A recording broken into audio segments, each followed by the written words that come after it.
I'm not in the habit of begging. You know, that would happen to me. I'm begging. You send it to prison. The message that needs to be sent to the defendant and his circle of friends and anybody who would want to be like the defendant is that if you pick up a gun with the intent to commit violence, you're gonna pick up a 15, 20, 25-year prison sentence. Sentence you to a term of 25 years in the institutional division. Yeah,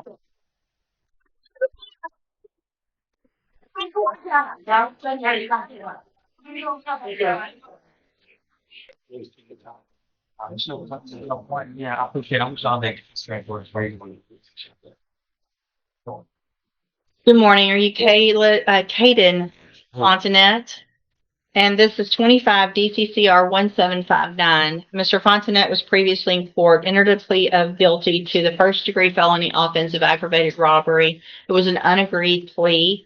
I've received the pre-sentence report. Have you both had an opportunity to review that report? We have none. State judge. Are there any additions or corrections to the report? Not from the defense. Not from the state judge. And Mr. Coleman, you said you have a witness or some evidence? Actually, Judge, Mr. Rojas has graciously stated the admission of the surveillance videos and convenience store question. So I feel that it called my custodian record with corporation. First of all, I'm off for stage one. Project. Make that stage 2 because this one was the plea admonishment documentation, please. I'm off from stage 2. No objection. Stage 2 is in. Permission to publish. Yes, sir. Any other evidence or witnesses? No, just refining. Any other evidence or witnesses for Mr. Rojas? No, Your Honor, just like. Mr. Rojas, you may make argument first. Thank you, Judge. And obviously, after seeing that video, it makes what we're asking for harder to do. And what we're here asking for this morning, Judge, is probation.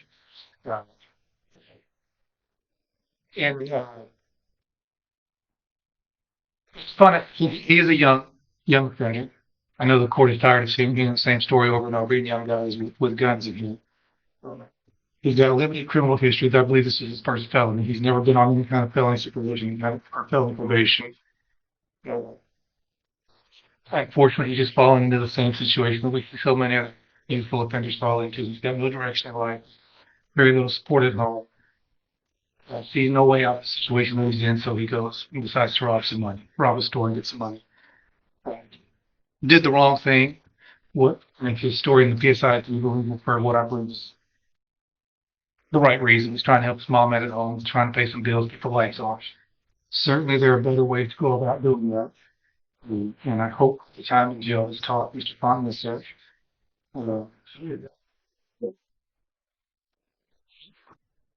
We've got options here, Judge. We can send him to prison or we can put him on probation. Certainly, he's on the road. If this conduct continues, he's on the road for prison. I don't know that today is the best time to make that exit for him. He's got a long life to live. We can send him to prison, be there for a few years and come back out. I don't know that he's going to get the help that he really needs in prison. There are programs available on probation that's serious about turning his life around, like he says in the PSI. Those programs can help him. And if he does take advantage of those, in turn, would make the community a little bit safer. There would be one less guy going around with a gun when he does get out of prison, if that were the road that you chose to take. Plan on living home with his mom. I think he has some younger siblings there. To his benefit, before he was even arrested, he started a GED. I think on the night that this happened, he had just finished a GED class and made a dumb decision to go hang out with these guys that he should not have been hanging out with, and did this robbery.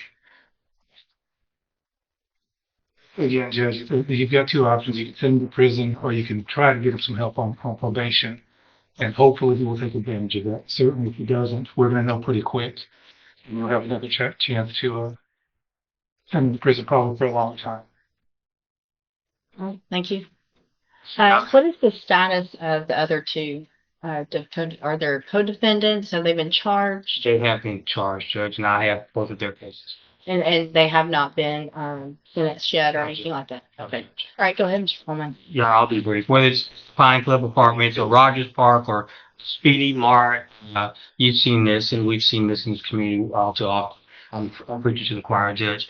Prayer vigils and advisory committees, all of that stuff's fine, but you judge where the rubber meets the road.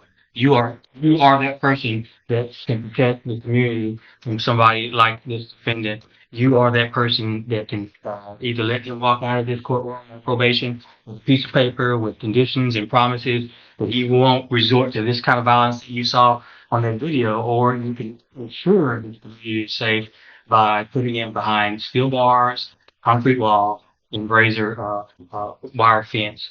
Uh, Judge, I'm just asking. I'm not in the habit of begging.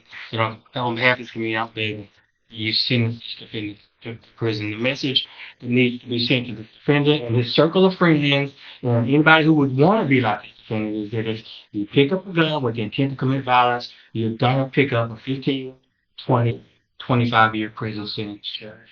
And I'm just asking that you do this on behalf of people who live at the Pilot Club apartments who just want to live in peace. People who want to go take a walk at Rogers Park and not be robbed, and somebody that wants to stop at a Speedy Mart convenience store, get some snacks without becoming a victim of a robbery. That's all I have, Judge. Thank you, Mr. Coleman. So, Mr. Fontenette, there was a time some years ago that there really wasn't even a question. Everyone, state's attorneys were recommending youthful offenders, probation, let's give everybody an opportunity. And things have just changed in such an incredibly dangerous way with young people doing what I just saw you do on that screen. I cannot imagine the fear that person had that was working in that store, that he now has just trying to go to work, make a living, and go home. And he has 3 people come in and not just grab a little quick something and run out, but terrorize him for quite some time. Pulling him around, yanking him around, putting guns in his face, all 3 of you. I also, in addition to PSI, get jail incident reports. And you apparently like to fight and jump people, which is what's been happening in the jail. So it makes it very difficult for me to go, oh, this is somebody that's going to get out and behave, who can follow the rules, because you can't even follow the rules in jail. And the pre-sentence report shows that you're a high risk level, which tells me that after they've looked at everything, that you don't have, unfortunately, a good likelihood of being successful if I were to put you on probation. And Mr. Coleman's right. We're tired of it. And there's got to be something done. So in cause number 25, DCCR 1759, I'm going to find that you entered your plea of guilty freely and voluntarily. I'm going to find sufficient evidence to find you guilty. And at this time, I'm going to find you guilty of aggravated robbery. I'm going to sentence you to a term of 25 years in the institutional division.